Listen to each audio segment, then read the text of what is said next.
करके लाना है। मारीच बोला प्रभु मैं जानता हूं जिनकी आप बात कर रहे हो ना, उन्होंने मुझे एक बाण से समुद्र पार पहुंचा दिया था, ऐसा बाण मारा तब से दर्द हो रहा है, वो दर्द अभी तक नहीं गया, इसलिए अब जाऊंगा तो वो मुझे पट्ट मार देंगे, इसलिए मैं नहीं जाता हूं। रावण बोला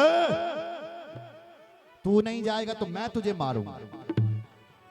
अब मारीच ने सोचा इसके हाथों से मरना, इस रावण के, इस राक्षस के हाथों से मरना अच्छा है कि हम भगवान के हाथों से मरें, क्योंकि ये दुष्ट आदमी है और दुष्टों से बैर करना गलत है। तब मारीच हृदय अनुमाना, तब मारीच हृदय अनुमाना, नवहि विरोध नहीं कल्याणा, तब ही विरोध नहीं कल्याणा। मारीच कह रहा है इससे विरोध 9 लोगों से बल विरोध नहीं करना चाहिए। कितने लोगों से बोलो ना, थोड़ा सो मत ना, आप बोलो ना। 9 लोगों से विरोध नहीं करना चाहिए। कितने लोगों से? 9। कौन कौन? शस्त्री मर्मी प्रभु सट धनी, वेद बंद कवि भामस गुनी। ये 9 हो गए हैं।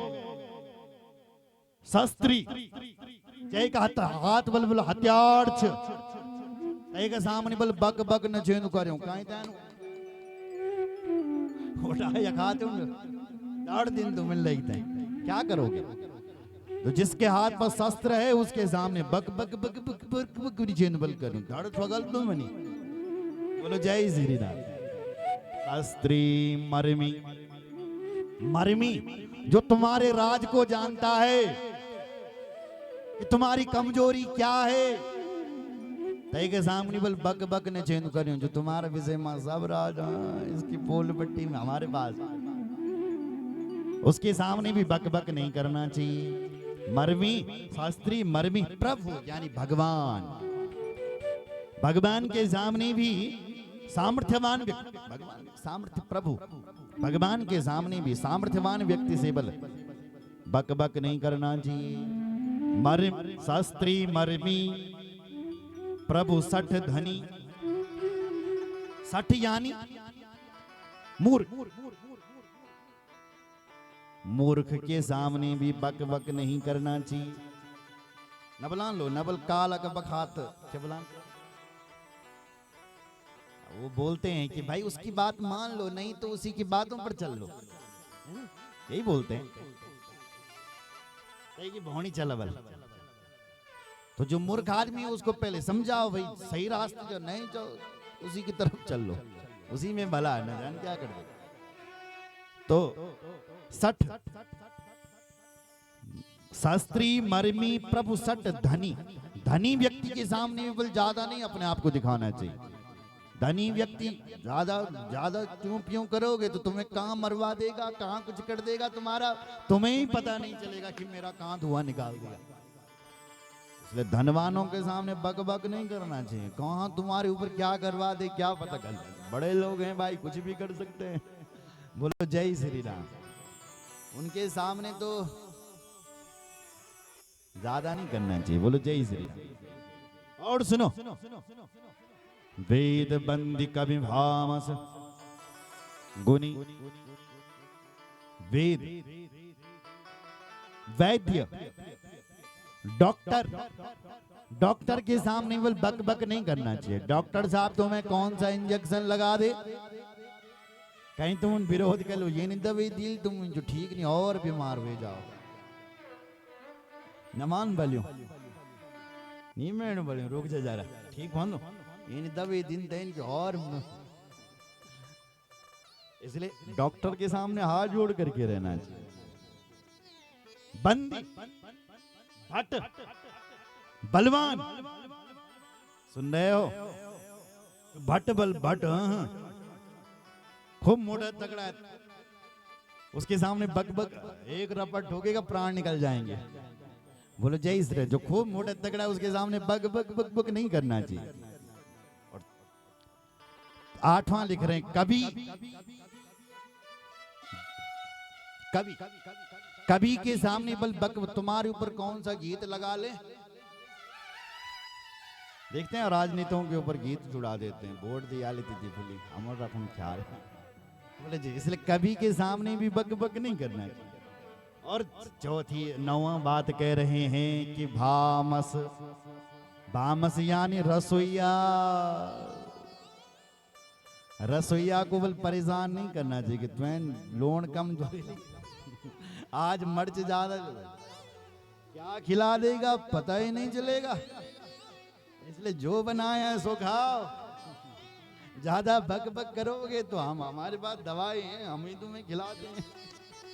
इसलिए रसोईया के सामने बोल बक बक, जो खिलाए तो खा लिया बस, जो मिले सो खाओ। बोलो जय श्री राम, बोलो जय, जोर से बोलो ना।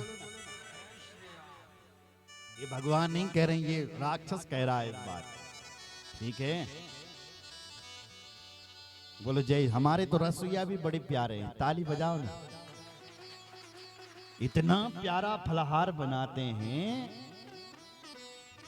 कि आप खाओगे तो हाथ चाट के रह जाओगे। ताली बजाओ ना।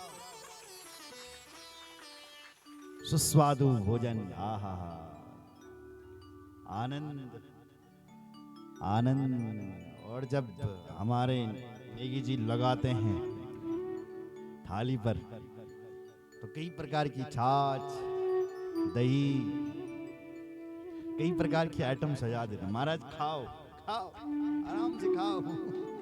ताली बजाओ ना भाई, बोलो जय श्री राम। आनंद ही आनंद, बड़ा आनंद आया भाई, बड़ा आनंद आया गांव में। हाँ आनंद, आप लोग बहुत अच्छे हैं, ताली बजाओ। अब मन कर रहा यहीं रह लें, पर आते रहेंगे, है ना। आप बुलाते हम आते रहेंगे। अध्यक्ष जी का धन्यवाद करो जिन्होंने फोन लगाया, हमें बुलाया। महाराज आपको आना ही पड़ेगा। हाँ तो हम भी धन्यवाद करते हैं आप समस्त ग्राम सभा का। बोलो रामचंद्र भगवान की जय। मारीच ने कहा इसके हाथों से मरना ये है कि भगवान के हाथों से ही मरता हूं। रूप बदल करके स्वर्ण का मृग बन गया और पंचवटी पर जाकर के पहुंच गया। सीता माता ने देखा कि स्वर्ण का मृग आया है। सीता परम रुचिर मृग देखा, अंग अंग सुमनोहर वैसा। सीता जी ने देखा सोने का मृग इतना प्यारा, इतना प्यारा, तो तुरंत बोली प्रभु से, सुनहु देव रघुवीर कृपाला, यह मृग कन अति सुंदर छाला। प्रभु देखो ना ये मृग कितना सुंदर है, कितना सुंदर है। मेरा मन कर रहा है कि इस मृग के साथ खेलूं, पकड़ करके लाओ ना। राम जी उस मृग को पकड़ने के लिए गए, मारा वो भगवान को दौड़ाता दौड़ाता भीषण जंगल में ले गया। भगवान ने कहा ये तो बड़ा दुष्ट मृग है, दिखने का कितना प्यारा था, मायावी मृग मारीच। जब पकड़ में नहीं आता तो भगवान ने बाण निकाला, सो उसके पैरों पर बाण मारा। तो मायावी था, अपने मुख से चिल्लाया हार हार।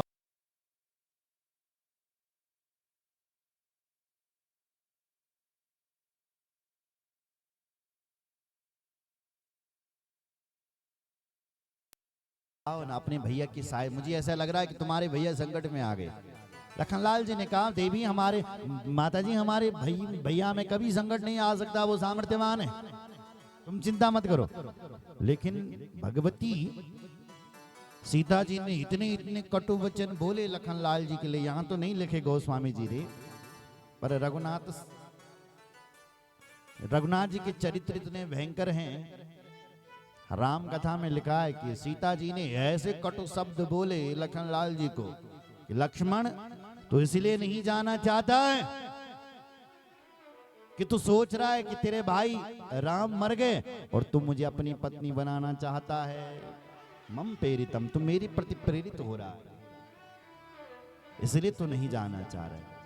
मैं विधवा रह लूंगी पर लेकिन तेरी पत्नी नहीं बनूंगी। लखनलाल जी के लिए ऐसे कटु शब्द बोले। लखनलाल जी ने देवी सीता को छोड़ दिया और राम जी के पास चले गए। उसी समय रावण आता है, एक लक्ष्मण रेखा भी खींच। रावण आता है, साधु का वेश बनाता है, कहता है भिक्षाम दे। सीता माता बाहर आई, भिक्षा देने लगी रेखा के अंदर से। उसने कहा देवी मुझे रेखा से बाहर आकर के भिक्षा दो, नहीं तो मैं नहीं लूंगा, खाली हाथ जाऊंगा। मां सीता ने सोचा एक साधु है, अगर मेरे घर से खाली हाथ जाएगा तो मेरा धर्म नष्ट हो जाएगा, तो मुझे अपनी धर्म की रक्षा करनी चाहिए। तुरंत मां सीता रेखा से बाहर आए और उसको भिक्षा दी।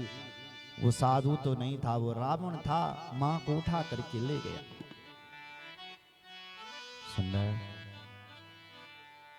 अब सीता माता को लेकर के गया। मां सीता रोती है, चिल्लाती है,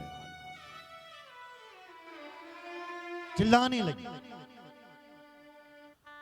हा जग एक वीर रघुराया, गे अपराध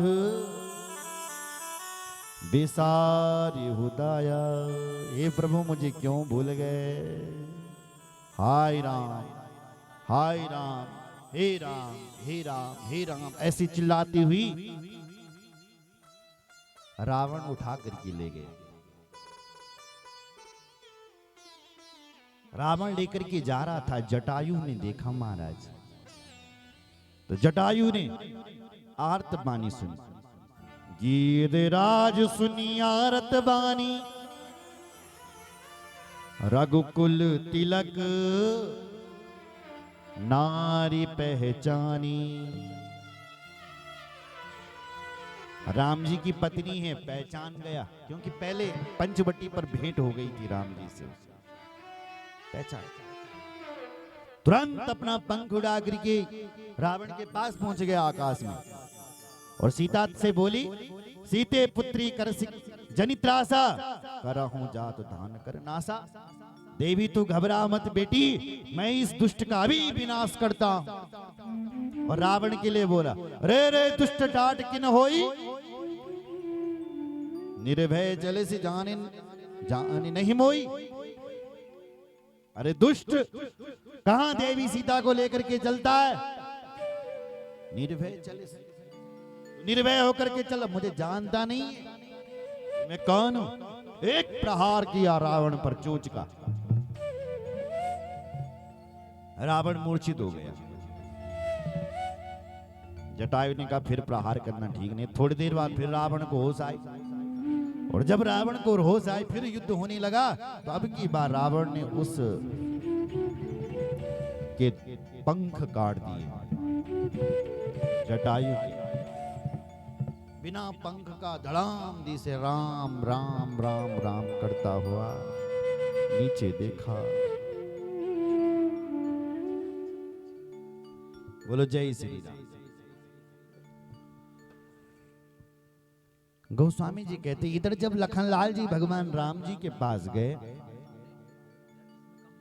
तो राम जी ने देखा कि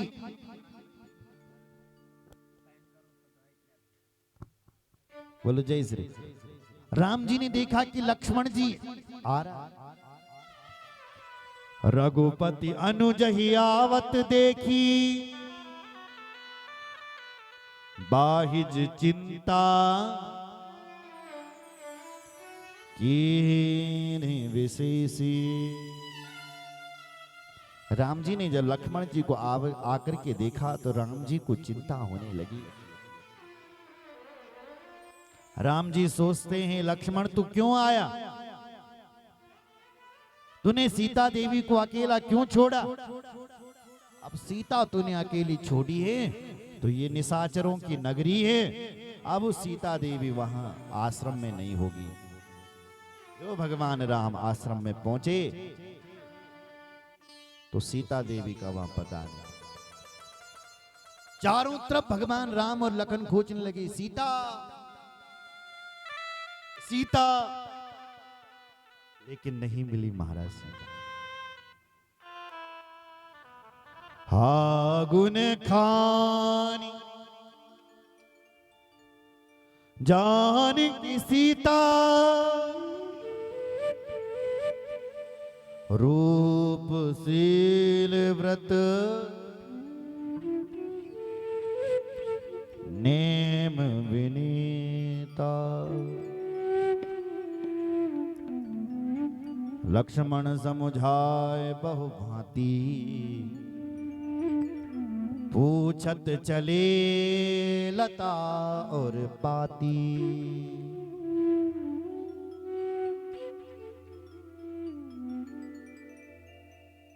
जो प्रेमी होता है ना, प्रेमी,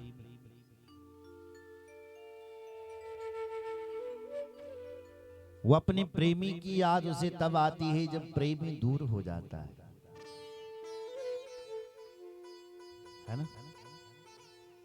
अरे तुम कितने अच्छे थे, कितना हमारा ध्यान रखते थे।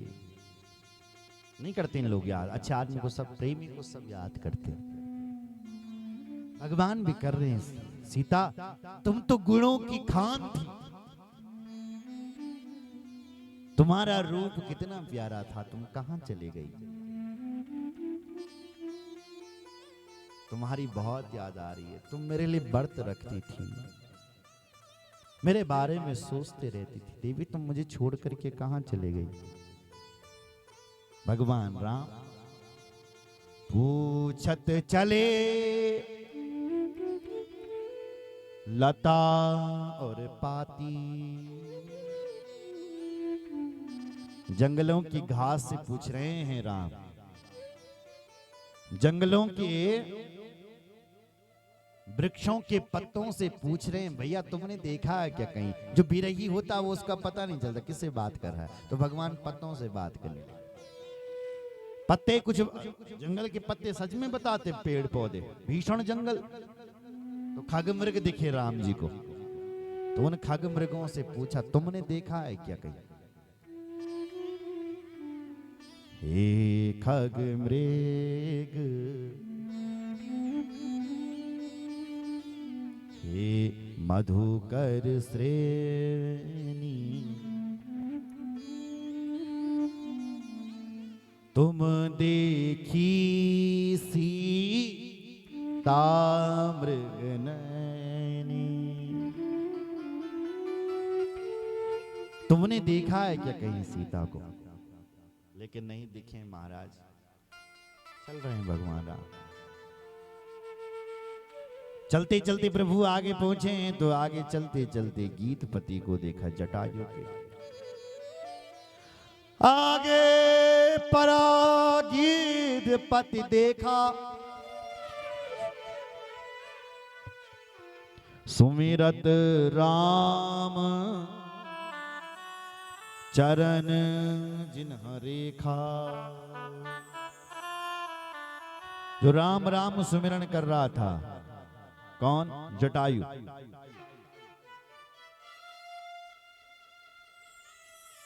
बोलो जय सिया राम। जटायु से पहले भगवान भेंट कर चुके थे, इसलिए जटायु से पूछा कि तुम्हारी ये हालत किसने करी। जटायु बोले, प्रभु नाथ दशानन यह गति कीनी। ये मेरी दशा जो है ना, मेरे पंख जो काटे हैं ना, वो दशानन रावण ने काटे हैं। और तेई खल जनक सुता हर लीनी, वो रावण दशानन ही देवी सीता का हरण करके ले गया। सुन रहे हो? कहां ले गया? तो ले दक्षिण दिश गयो गोसाई। भगवान से बोला, प्रभु दक्षिण दिशा की ओर चला है।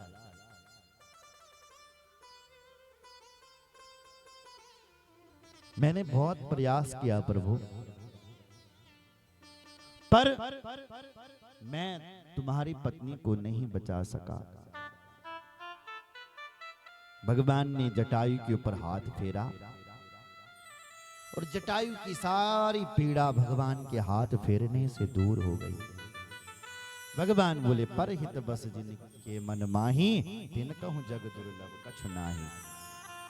हे जटायु, जो अपने बारे में कम और जो दूसरे के बारे में सोचते हैं कि दूसरे का भला हो, अपना भला बाद में, जो दूसरे के भलाई के बारे में सोचते हैं, तिन कहूं जग दुर्लभ कछु नाही। उनके लिए यहाँ लोक और परलोक में कुछ भी दुर्लभ नहीं रहता है जटायु।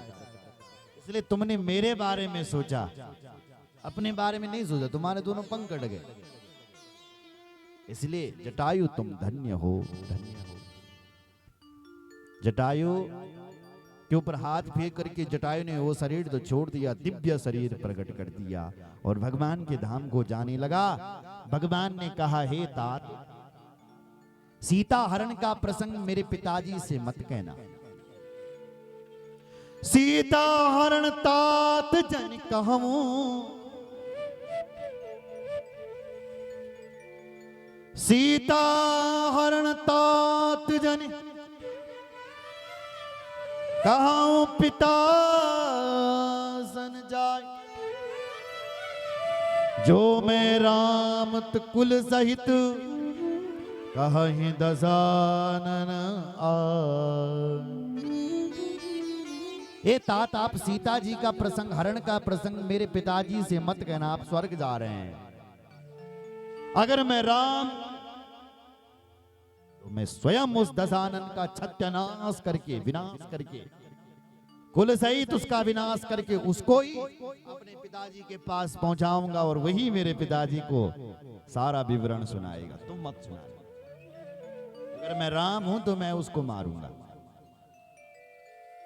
शपथ लेता हूं। भगवान ने शपथ ली और गीत देह तजे धरि हरि रूपा, भूषण बहुपट पीत अनूपा। गीत राज ने वो शरीर त्याग करके परम शरीर धारण करके भगवान की स्तुति करके चल पड़ा। बोलो भक्त वत्सल भगवान। भगवान शिव देवी से कहते हैं, गीत आदम खगामिस भोगी, गति दीनी जो जाचत जोगी।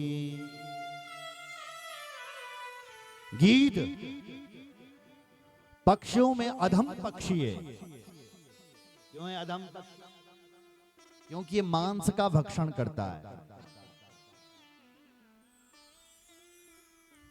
जातक जोगी मांस खाता है गीध, लेकिन उसकी भी भगवान ने परम गति कर दी है, परम गति कर दी उसकी। इसलिए जो अभागे मनुष्य शरीर धारण करके भी राम जी का भजन नहीं करते हैं, विषय अनुराग में लगे रहते हैं, वो तो संसार में सचमुच के अभागे। सुनऊ गुमाते लोग अभागी, हरि तजी हो विषय अनुरागी।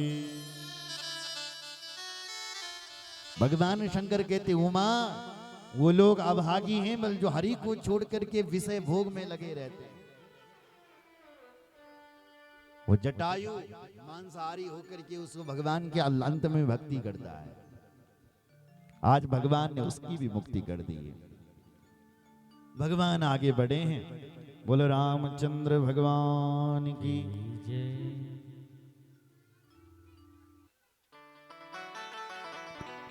आगे प्रभु चले हैं।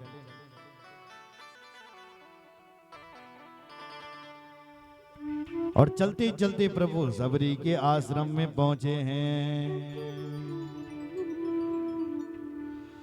ताई दे गति राम उदार, सबरी के आश्रम पगुधारा। राम जी आगे आगे चल रहे हैं, तो जितने भी लोगों के आश्रम रास्ते में पड़ते हैं, सब लोगों ने अपने आश्रम सजा दिए। राम जी इधर की ही ओर आ रहे, हमारी ओर आ रहे हैं। सब लोगों ने आश्रम में लाइट लगा दी, फूलों से सजा दिया, रास्ते साफ कर दिए। राम जी आ रहे हैं, राम जी, लेकिन राम जी किसी के आश्रम में नहीं गए। एक अधम जाति की थी सबरी, उसके आश्रम में चले गए। सबरी देखिए राम गृह आए, सबरी देखिए राम गृह आए, सबरी देखि राम गृह आए। मुनि के वचन समझीजिया भाई, मुनि के वचन समझिजिया भाई, मुनि के वचन समझिजिया भाई। मुनि के वचन समझिजिया भाई। सबरी ने देखा राम आ गए।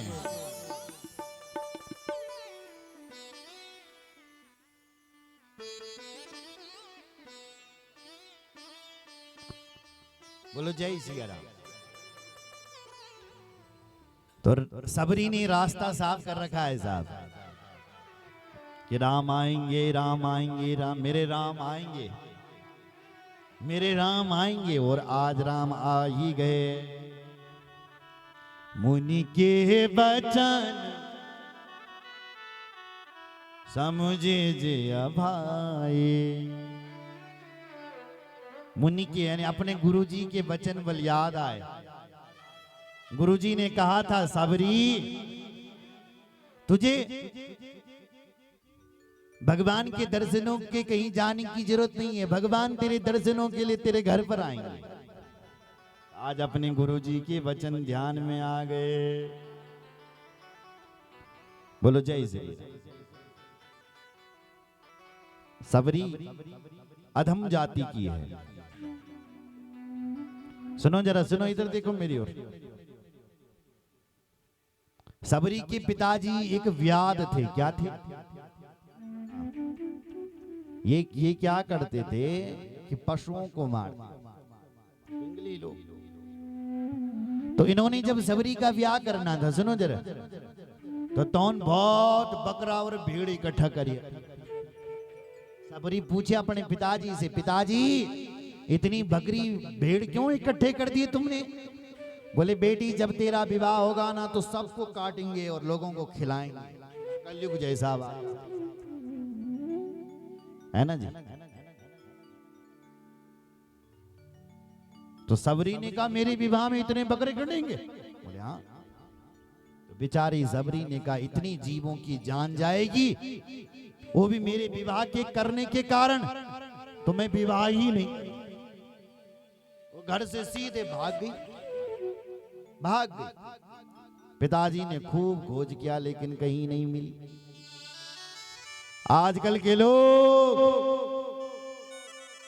अपने शादी और विवाहों में मांस का भक्षण कर रहे हैं, बकरों को मार रहे हैं।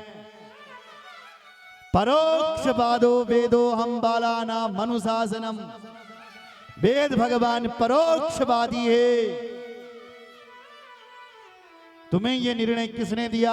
अगर तुम राम के भक्त हो, राम जी के मार्ग पर चलने वाले हो, वेदों के मार्ग पर चलने वाले हो, फिर तुम बकरे क्यों खाते हो, क्यों मारते हो? बोलो। असुरों का, राक्षसों का भोजन का तुम भक्षण करते हो, वारुणी भी पीते हो, क्यों?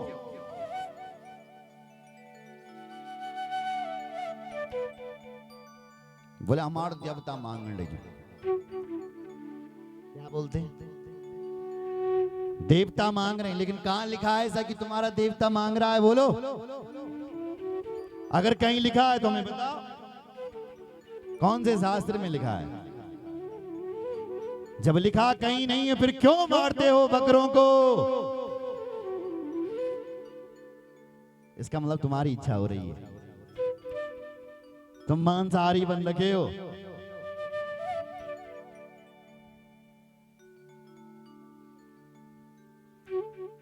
सुधा बलान गया, यात्रा मांगू, यात्रा दे रहा।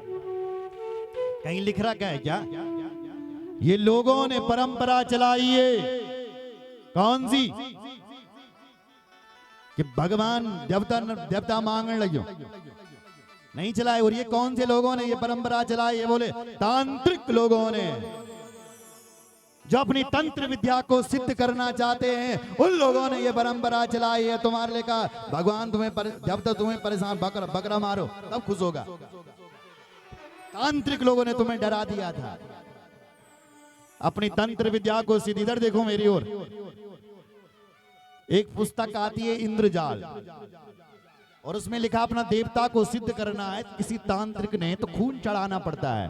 खून बकरे का थोड़ी नहीं लिखा है, खून चढ़ाओ लेकिन अपना अंगूठा काटो और चढ़ाओ खून। ए भाई, तुझे यदि खून ही चढ़ाना है, अगर तेरा देवता खून पीने से प्रसन्न होता है और तू इतना बड़ा भक्त है अपने देवता का, तो काटना अपना अंगूठा, काट और चढ़ा खून।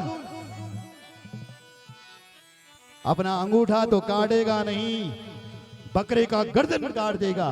किसने तुझे ये आज्ञा दी? बोल। इसलिए जो गलत हो रहा है उसका विरोध होना चाहिए, और आज से होना चाहिए।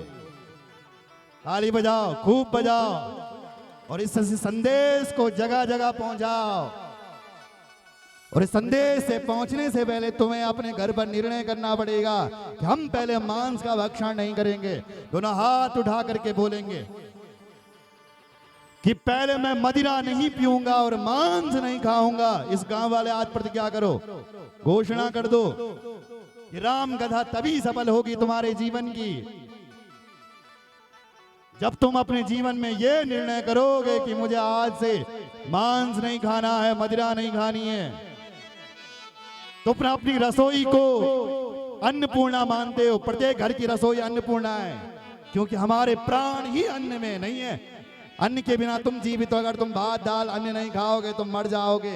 अन्न मात्र का जीवन, कलयुग में हमारे प्राण अन्न पर हैं। इसलिए अन्नपूर्णा रसोई जो तुम्हारे घर की है उसमें अन्नपूर्णा का वास है, लेकिन उस रसोई में तुम मांस पका रहे हो। बोलो,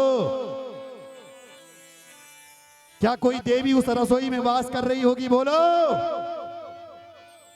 अरे जिस रसोई घर में मांस पक रहा है, मदिरा का भक्षण हो रहा है, सच बताना उस घर में कोई रहना पसंद करेगा? देवता बोलो, बोलो।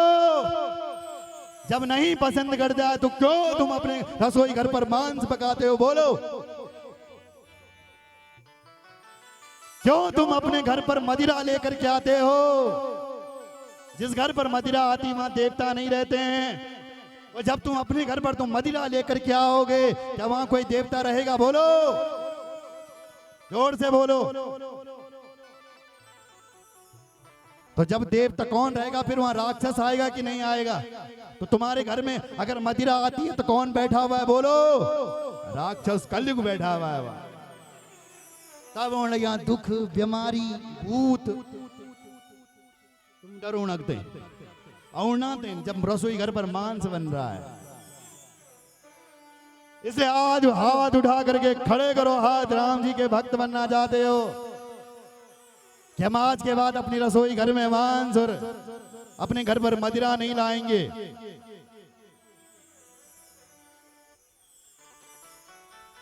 हंसने से काम नहीं चलेगा और बोलने से काम नहीं चलेगा कि महाराज आप बोल देना, हम तो रोज बोलते हैं। तुम्हें सबसे पहले स्वयं आगे आना पड़ेगा। लोगों को डरा करके बकरे कटवा रहे हो हैं? मेरी माँ, कोई जीव मरना नहीं चाहता है? बोलो, मरना चाहता है क्या कोई? एक चींटी होती है, चींटी,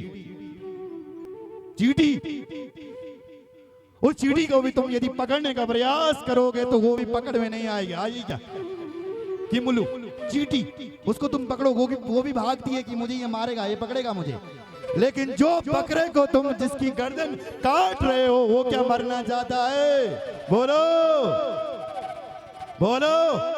तो क्यों मारते हो?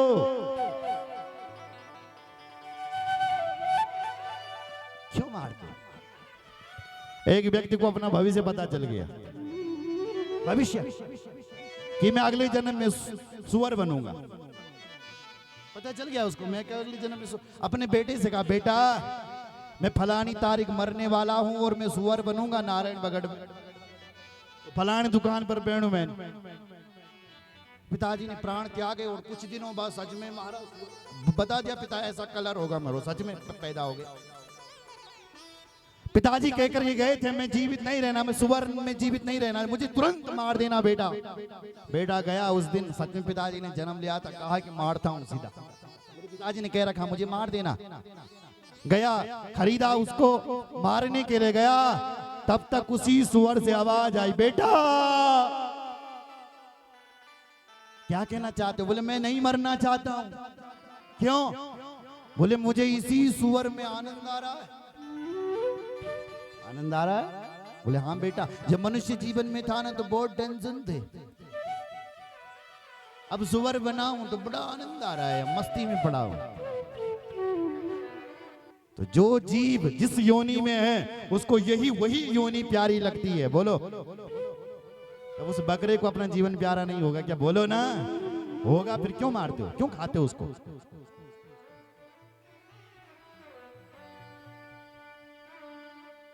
मांसाहारी भक्षण करते हो, संकल्प करो,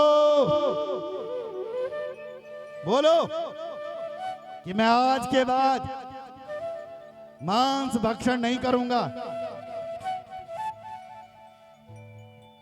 मदिरा नहीं पीऊंगा,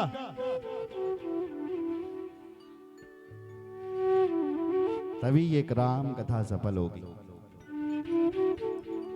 सबरी ने कहा मेरे विवाह में इतने बकरे मरेंगे, मैं इन बकरों को नहीं मार, घर से भाग गई महाराज। पिताजी ने अपनी सेवक भेजे कि मेरी बेटी का पता लगाओ, लेकिन हर जगह ढूंढी लेकिन बेटी नहीं मिली साहब। तब बेटी ने क्या किया कि एक जगह जहां कई लोग पशुओं को खा करके ऐसे फेंक देते थे उस समय, तो उसने क्या किया कि जो हड्डियां होती वो इकट्ठी करी एक जगह पर और अपनी आप एक ऐसी जगह में छुप गई जहां से बदबू आ रही थी। जब उसके सेवक उस जगह पर आए तो उन्होंने देखा कि ओहो ये तो हड्डी पर लगता है, इस जंगल में बड़े बड़े जानवर रहते हैं, लगता है वो जो सबरी है उसी की ये हड्डी पड़ी, शायद मर गई है, बहुत दिन हो गए। तो घर लौटे, राजा से बोले, ब्याह से बोले क्यों मर गई तुम्हारी बेटी है? अब वो सबरी कहाँ जाए? तो वो एक आश्रम में आए, मतंग मुनि के आश्रम। और मतंग मुनि के आश्रम में सीधे तो नहीं जा सकते, अधम जाति की है, तो रात को आती थी और आश्रम की सारी सफाई कर देती थी महाराज, साफ सफाई।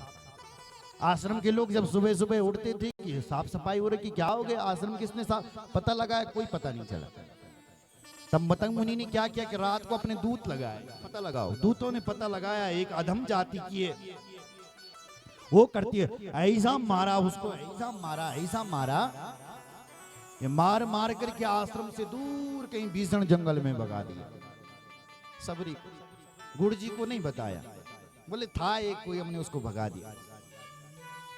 कुछ दिन बाद क्या हुआ कि आश्रम का जो जल था, स्रोत का पानी, उसमें कीड़े पड़ गए।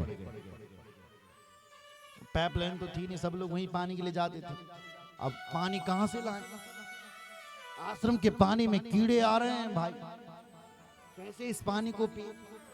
गुरुजी समझ गए, ध्यान लगाया, पता चला किसी वैष्णव संत का अपराध हुआ है, इसलिए पानी में कीड़े पड़े। अपने सेवकों से पूछा तुमने कोई गलती तो नहीं की है? ये पूरी प्रजा हमारी दुखी क्यों हो रही है? ऐसा था, सत्युग में कोई एक व्यक्ति गलती करता था ना, तो पूरी प्रजा को उसका दंड भोगना पड़ता था। जब त्रेता युग आया, एक व्यक्ति गलती करता था तो पूरे गांव को दंड भोगना पड़ता था। ये त्रेता युग में था। जब द्वापर युग आया, एक व्यक्ति गलती करता था, उसके पूरे परिवार के लोगों को दंड मिलता था। कलयुग कैसा युग है? एक व्यक्ति गलती करेगा, उससे स्वयं को ही दंड मिलेगा। तुम गलती करोगे तो तुम ही जेल जाओगे, परिवार वाले बचे रहेंगे। बोलो जय श्री राम। जो व्यक्ति पाप करता है उसी को पाप का भोगना पड़ता है। ये कहाँ है? कलयुग काल में। पूरे गांव में पानी में कीड़े पड़ गए, पूरी प्रजा परेशान, महामुनि परेशान, मुनि के आश्रम में खुद कीड़े पड़े। क्या होगा? मुनि ने पता लगाया तुमने किसी संत वैष्णव का अपराध तो नहीं किया। तब उन्होंने कहा गुरुदेव हमसे एक गलती हुई है। एक आती थी देवी, आश्रम की सफाई करती थी और चले जाती थी, हमने उसको मार मार के भगाया। ओहो, इसी कारण हमारे आने में कीड़े पड़ रहे हैं। बुला के लाओ, ढूंढ के लाओ। तब ढूंढा, तब उस सबरी को आश्रम में लाया और फिर मतंग मुनि के आश्रम में रहे वो सबरी। और गुरुजी जब खूब सेवा करी अपनी गुरुजी की, और गुरुजी ने कहा सबरी मैं तो प्राणों को त्याग रहा हूं देवी, पर मैं तुझे आशीर्वाद देता हूं कि तुझे भगवान को ढूंढने की जरूरत नहीं है। भगवान स्वयं तेरे घर पर इस कुटिया पर स्वयं चल करके आए, इसलिए तू चिंता मत कर। इसलिए आज भगवान ने मतंग मुनि का वचन पूरा किया और सबरी को दर्शन देने के लिए उसके आश्रम में चले गए। बोलो जय श्री राम। इसलिए सबरी के आश्रम प्रभु गयो,